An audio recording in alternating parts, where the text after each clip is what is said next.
Hey y'all, so another thing I just wanted to touch on real quick was kind of the concept of your keyframes and how many keyframes you want to include in an animation, as well as the frame rate, which is just, those are just things that are going to affect the speed, and I think generally, as you can see, this is kind of a good file to show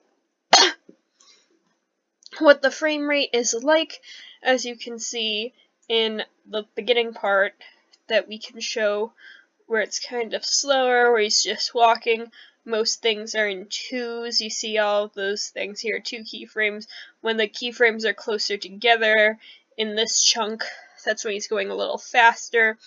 Also, the wings are beating every single keyframe in there animated. That's called animating on 1s. Back here is animating on 2s. So generally for things that are in the foreground, you're going to be animating on 2s with maybe some 1s sliced in there or some freeze, just depending on what the flow is. And generally things that are being animated that are not necessarily the focus might be animated more consistently on 2s or even on freeze, because for example in the mall, if you have some people walking in the background, those might just be really simple cycles that are animated on 3 keyframes per second, and on 3 keyframes.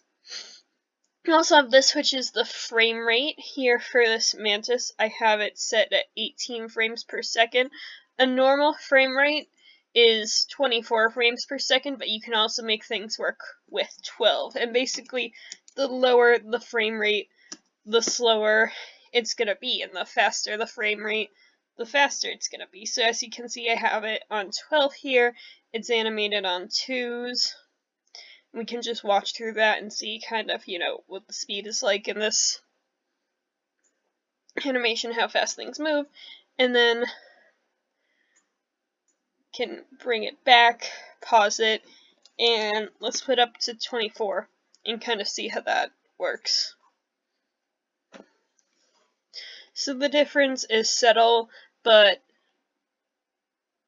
changing the frame rate will make things basically slower or faster, as well as animating, as well as just altering and playing with overall the number of keyframes, or the amount of frames you have in a keyframe that you're utilizing. So whether you're animating on 2s or 1s, etc.